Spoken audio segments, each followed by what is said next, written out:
Dans l'immensité de l'espace s'étend une galaxie très particulière, notre galaxie, connue sous le nom de Voie lactée. Et dans un bras de cette galaxie se trouve un système solaire de modeste dimension, composé d'une étoile, notre Soleil, et de 9 planètes, parmi elles la Terre. Pour mieux connaître notre planète, il est donc essentiel de faire un voyage dans le temps d'environ 4,6 milliards d'années en arrière. Nous allons donc nous pencher sur la question suivante: comment notre planète s'est-elle formée? Souvenez-vous, lors du Big Bang, le Soleil venait de se former. Un nuage résiduel de gaz et de poussière en forme de disque s'est mis à tourbillonner autour de la nouvelle étoile. Puis, de collision en collision, des débris s'amalgament. Peu à peu, se forment d'énormes boules de matières enflammées. La future planète Terre est en pleine création. Les éléments les plus lourds, tels que le fer, s'enfoncent au cœur de la sphère, tandis que les roches et métaux les plus légers, eux, remontent à la surface de la sphère pour refroidir et laisser place à une croûte. Voici le paysage à la surface de la Terre. Des gaz s'échappent de la planète et forment une atmosphère, avec d'épais nuages. Les pluies diluviennes tombent, donnant naissance aux océans, où bientôt apparaîtront des algues, productrices d'oxygène. C'est ainsi que s'est formée, au cours d'un très long processus, la planète dans laquelle nous vivons ce jour, et qui continue de se transformer jour après jour. Pensez-vous que la Terre est unique? À mon avis, oui, car à la différence des autres planètes du système solaire, la Terre possède de l'eau en abondance, et c'est probablement ce qui l'a rendue fertile, car n'oublions pas que c'est dans les océans que la vie est apparue. Penchons-nous maintenant sur la question suivante. Qui était Copernic? Comme beaucoup de jeunes Polonais, Nicolas Copernic vint compléter son éducation en Italie. C'est là qu'il étudia l'astronomie et qu'il édifia sa théorie révolutionnaire du système solaire.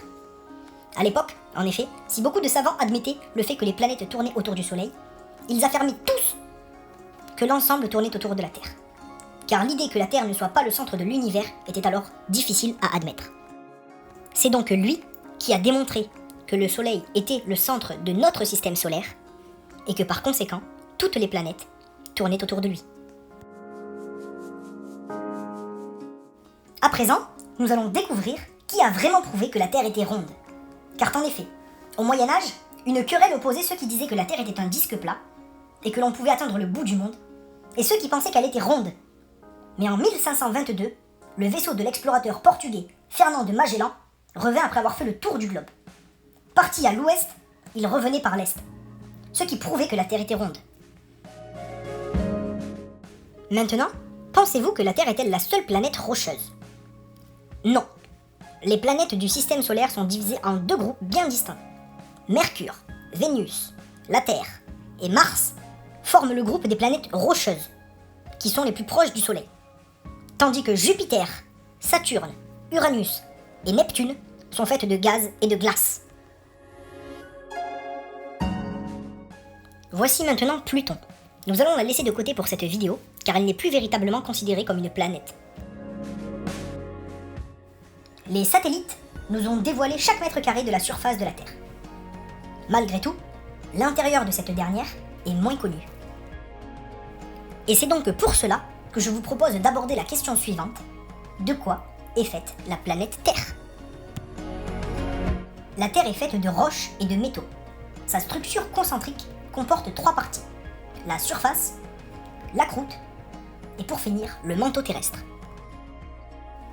À la suite de ces 3 parties se trouve le noyau. Le noyau est lui-même divisé en 2 parties: la partie noyau externe et enfin la partie noyau interne, appelée autrement la graine. Pour mieux comprendre les explications suivantes, il vous suffit de vous concentrer sur cette image. En bleu, la surface et la croûte terrestre sont représentées. En orange, on distingue très bien les matériaux tels que la roche ou les métaux. Puis encore plus bas, nous avons le rouge. Le rouge représente le manteau terrestre. Et si nous descendons encore un petit peu, nous pouvons apercevoir du jaune. La première partie de jaune représente le noyau externe. Et enfin, la forme sphérique, vraiment au centre du dessin, représente le noyau interne, autrement appelé la graine. Après avoir regardé sous nos pieds, levons les yeux et concentrons-nous sur l'atmosphère. L'atmosphère qui entoure notre planète est aussi appelée la couche d'ozone. Cette dernière est composée de 5 sous-couches.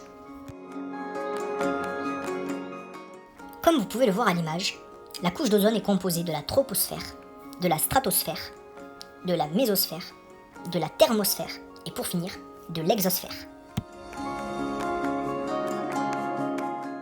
Pour rentrer dans les détails, l'atmosphère s'étend sur environ 1000 km d'épaisseur et est constituée de plusieurs couches qui n'ont ni la même température, ni la même densité. La quasi-totalité de la vapeur d'eau et des molécules d'air est concentrée dans la couche inférieure, appelée la troposphère. L'air de la stratosphère est plus raréfié.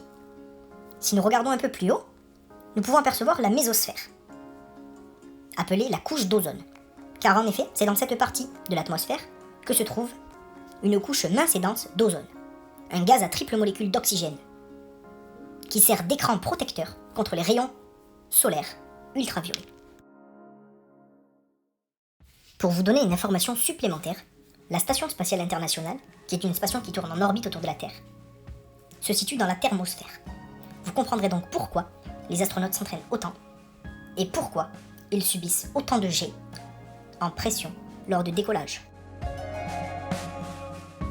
Car la fusée et les astronautes s'y trouvant à bord doivent traverser les 3 couches plus la couche d'ozone pour arriver à destination.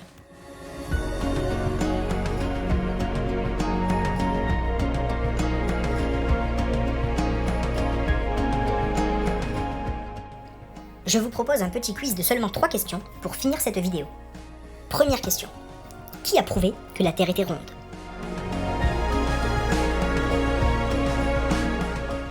Il s'agit de l'explorateur portugais Fernand de Magellan. Seconde question. Qu'est-ce qui rend unique la Terre ?